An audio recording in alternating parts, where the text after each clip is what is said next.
Għal David Kaza, l-għażla tal-heavy fuel oil għal power station ta' Dellimara mhijiex raġuni biżżejjed biex jitlob skuża.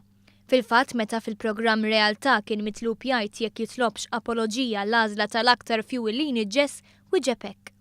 Mhux les dispost jitlob apoloġija lin-nies ta' Marsa Xlok. Kemm għandkom għalfejn titolbu apoloġiji intom? Il-kandidat tal-elezzjonijiet tal-Parlament Ewropew tal-Partit Nazzjonalista jaħsibha l-istess dwar il-fatt li l-Partit Nazzjonalista qabba lil poplu blola kontijiet ta' dawlu l-ilma. X'għandek apoloġija intom? Intant fil-programm Kaza kien iffaċċjat b'dikjarazzjonijiet li għamlu diversi esponenti tal-Partit Nazzjonalista dwar kif mhux possibbli li jorsu l-kontijiet ta' dawlu l-ilma. Fosthom dawk li kienu għamlu Tonio Fenek u Simon Busuttil.